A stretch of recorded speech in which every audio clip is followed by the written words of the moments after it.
All right. Well, before we were getting ready to come on and present the news to you that the San Francisco 49ers have made an additional defensive lineman signing, they brought back Kevin Givens on a 1 year deal, according to Adam Schefter. Now, obviously, we're a little late to this news because of the Eric Kendrick news. And if you don't know about that news, it was reported earlier today that Eric Kendricks was going to be signing with the San Francisco 49ers. Well, we just found out right after they signed and announced this move that Eric Kendricks is now a Dallas Cowboy.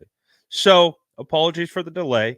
A little bit sidetracked by that news, but let's give Kevin Givens an opportunity to shine, shall we? So Kevin Givens has been with the San Francisco 49ers his entire career.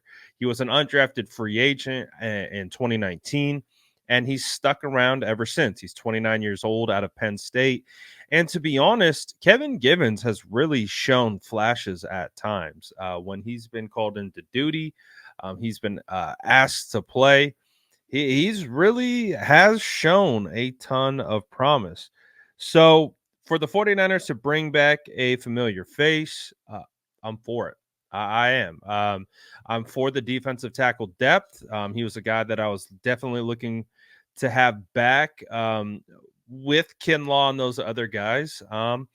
But hey, uh, the 49ers get a familiar face back. He played in all 17 games last year. He had 23 total tackles, 13 solo, 10 assists, and a sack and a half. He also had one fumble recovery. And then the year prior, he had 2 sacks as well, but he only appeared in 13 games.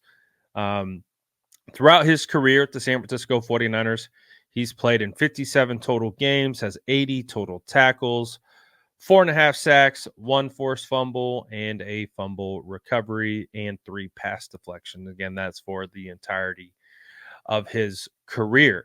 So he is a guy we all know. He's 6'1, 285. He's on the smaller side. And if you look at all the defensive tackles that the San Francisco 49ers have gone after in this free agency period, they're 6'2 or below, around 305, in that range. So there's an archetype that we're starting to see. Obviously, the 49ers are potentially transitioning away from the bigger body guys. I mean, Eric Armstead was a mountain of a man. He's huge. Javon Kinlaw, huge. Those guys out the door.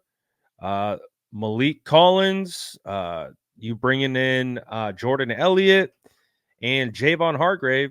They're all about 6'2", 300. They all have that same makeup. Kind of already have the leverage game figured out because they're already uh, closer to the ground than guys like Eric Armstead. So I think this is a good move. I think it was a good sign. Again, a big part of what free agency also is, on top of trying to get the splash signings that you think are going to come save your team, it's you just need depth. You need bodies. You need guys who can fill in and play a strong role for your team. And we already know Kevin Givens can play as a quality backup defensive tackle. Now, I don't know if I would consider Kevin Givens like a potential starting defensive tackle. I would say his best role is playing, 20-25% of the snaps in a game. He does some good things in the run game. He can put together some pass rush moves and get after the quarterback. But for me, I look at him as kind of one of those guys that can just get a couple snaps, can play on your special teams, can do stuff like that. So Kevin Givens, this guy I like, the guy I've always liked. And hey, he comes back to the San Francisco 49ers, so we get a familiar face there. And you love to see it. But man, what a day. What a day it's been in free agency. It's a whirlwind, in fact. And again, I was going to say that now we can actually say this. The San Francisco 49ers have only signed defensive linemen. Before we would have to say with the caveat they signed a linebacker, but that didn't happen. So as it stands right now, the San Francisco 49ers have only signed defensive linemen in this free agency period. And if you've been following along with me, I'm getting a kick out of this because it almost became a running joke when I would talk about how the San Francisco 49ers have needs on the defensive line. My comment sections would just pile up with people basically yelling at me that defensive line is not a need, offensive line is the need. Don't need any defensive linemen. We need a lot of offensive linemen.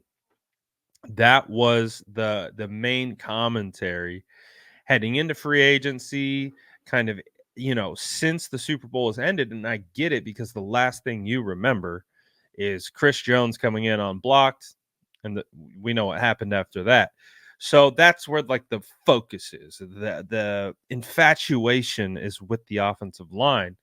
However, it just never was in the cards for the 49ers to be big time spenders in free agency on the offensive line. Now I expect guys like Jonathan Feliciano to return. At least that is the hope. He's obviously not signed right now, and there doesn't seem to be any indication that he could be signing soon.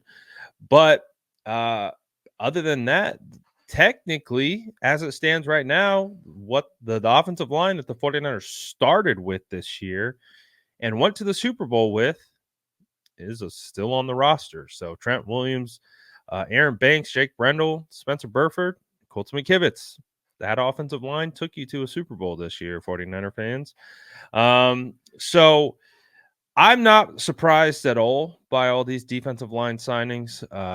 You needed an edge to replace Gregory and Chase Young. You now obviously need interior defensive tackle to replace Kinlaw and Armstead, and you already needed more depth to begin with. So, hey, 49ers, all defensive line in free agency so far. Again, we can say that now that Kendricks is no more. He is on to the Cowboys, apparently. And I get the reasoning behind why he went. It's just, again, we're 49er fans, so we can be salty about it. What do you guys think about all the defensive line signings up until this point? Are you still upset that the 49ers haven't targeted offensive line in free agency? Are you starting to come around to kind of what I've been trying to preface everyone with? That the current outcome that we are looking at is the most likely outcome, and here we are. That doesn't mean the 49ers aren't going to make. I think there's one offensive line addition in the holster. We'll figure out what that is. But what do you make of the move so far? Let me know in the comments below. And as always, make sure to like and subscribe for more updates.